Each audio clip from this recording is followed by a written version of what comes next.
Hi, and welcome to Read to Me, Mrs. Avignon. Today I'm continuing the wonderful novel Charlotte's Web by E.B. White. And today I'm going to be reading chapter 5, Charlotte. The night seemed long. Wilbur's stomach was empty and his mind was full. And when your stomach is empty and your mind is full, it's always hard to sleep. A dozen times during the night, Wilbur woke and stared into the blackness, listening to the sounds and trying to figure out what time it was. A barn is never perfectly quiet. Even at midnight, there is usually something stirring. The first time he woke, he heard Templeton gnawing a hole in the grain bin. Templeton's teeth scraped loudly against the wood and made quite a racket. "That crazy rat," thought Wilbur. "Why does he have to stay up all night grinding his clashers and destroying people's property? Why can't he just go to sleep like any decent animal?" The second time Wilbur woke, he heard the goose turning on her nest and chuckling to herself. "What time is it?" whispered Wilbur to the goose. "Probably about 11:30, said the goose. "Why aren't you asleep, Wilbur?" "Too many things on my mind," said Wilbur. "Well," said the goose, "that's not my trouble. I have nothing at all on my mind, but I've too many things under my behind. Have you ever tried to sleep while sitting on 8 eggs? "No," replied Wilbur. "I suppose it is uncomfortable. How long does it take a goose egg to hatch?" Approximately 30 days all told," answered the goose. "But I cheat a little. On warm afternoons, I just pull a little straw over the eggs and go out for a walk." Wilbur yawned and went back to sleep. In his dreams, he heard again the voice saying, "I'll be a friend to you. Go to sleep. You'll see me in the morning." About half an hour before dawn, Wilbur woke and listened. The barn was still dark. The sheep lay motionless. Even the goose was quiet. Overhead, on the main floor, nothing stirred. The cows were resting. The horses dozed. Templeton had quit work and gone off somewhere on an errand. The only sound was a slight scraping noise from the rooftop, where the weather vane swung back and forth. Wilbur loved the barn when it was like this, calm and quiet, waiting for light. "Day is almost here," he thought. Through a small window, a faint gleam appeared. One by one, the stars went out. Wilbur could see the goose a few feet away. She sat with head tucked under a wing. Then he could see the sheep and the lambs. The sky lightened. "Oh, beautiful day! It is here at last. Today I shall find my friend." Wilbur looked everywhere. He searched his pen thoroughly. He examined the window ledge, stared up at the ceiling, but he saw nothing new. Finally, he decided he would have to speak up. He hated to break the lovely stillness of dawn by using his voice, but he couldn't think of any other way to locate the mysterious new friend who was nowhere to be seen. So Wilbur cleared his throat.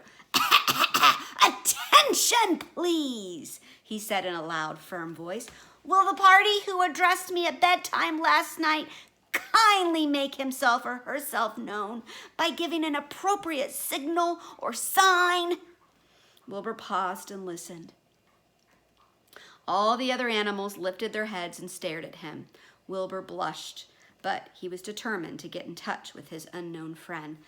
"Attention, please," he said. "I will repeat the message. Will the party who addressed me at bedtime last night kindly speak up? Please tell me where you are, if you are my friend." The sheep looked at each other in disgust. "Stop your nonsense, Wilbur," said the oldest sheep. "If you have a new friend here, you are probably disturbing his rest, and the quickest way to spoil a friendship is to wake somebody up in the morning before he is ready. How can you be sure your friend is an early riser?" "I beg everyone's pardon," whispered Wilbur. "I didn't mean to be objectionable." He lay down meekly in the manure, facing the door. He did not know it, but his friend was very near, and the old sheep was right. His friend was still asleep. Soon Lurvy appeared with slops for breakfast. Wilbur rushed out, ate everything in a hurry, and licked the trough. The sheep moved off down the lane. The gander waddled along behind him, pulling grass. And then, just as Wilbur was settling down for his morning nap, he heard again the thin voice that had addressed him the night before. "Salutations," said the voice. Wilbur jumped to his feet. "What?" he cried. "Salutations," repeated the voice.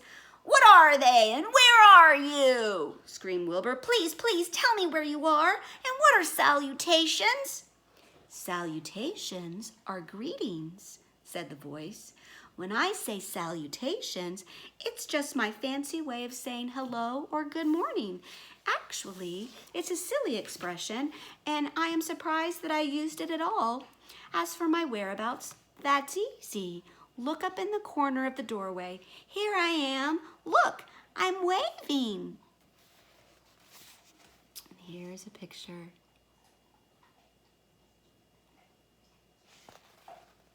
At last, Wilbur saw the creature that had spoken to him in such a kindly way. Stretched across the upper part of the doorway was a big spider web, and hanging from the top of the web, head down, was a large gray spider. She was about the size of a gumdrop. She had 8 legs, and she was waving one of them at Wilbur in friendly greeting.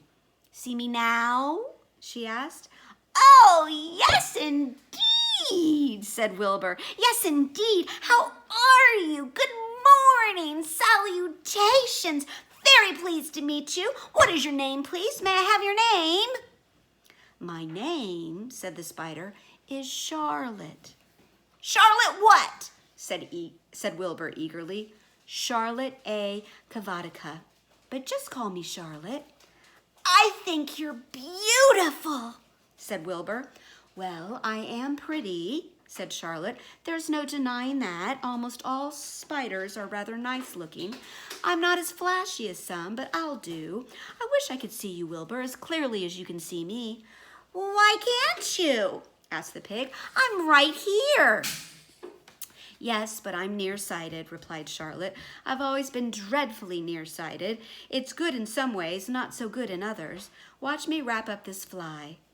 A fly had been crawling along Wilbur's trough, had flown up and blundered into the lower part of Charlotte's web, and was tangled in the sticky threads.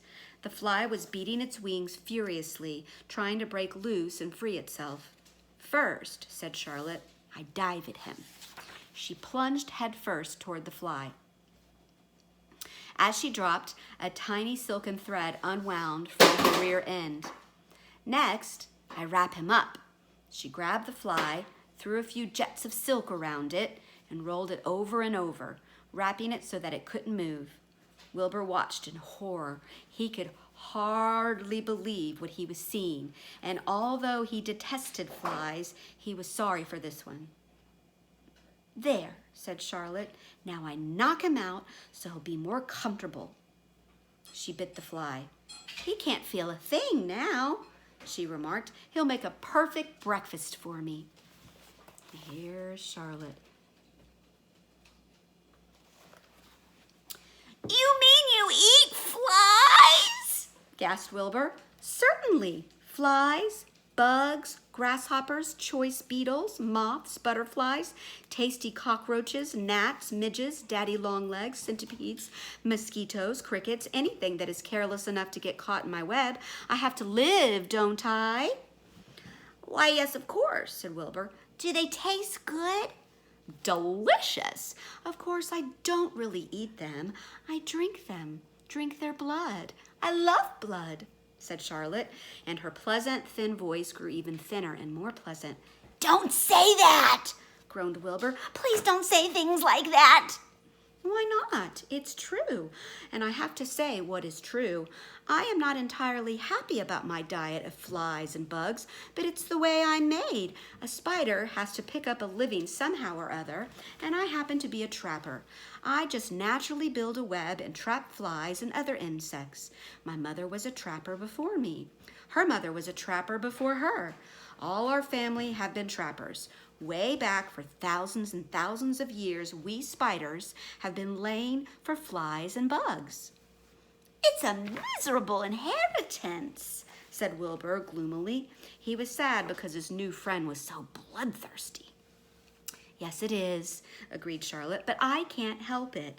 I don't know how the first spider in the early days of the world happened to think up this fancy idea of spinning a web, but she did, and it was clever of her too.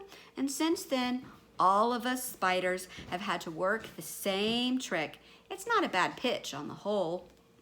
It's cruel, replied Wilbur, who did not intend to be argued out of his position. Well, you can't talk, said Charlotte.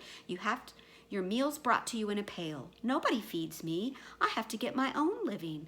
I live by my wits. I have to be sharp and clever, lest I go hungry.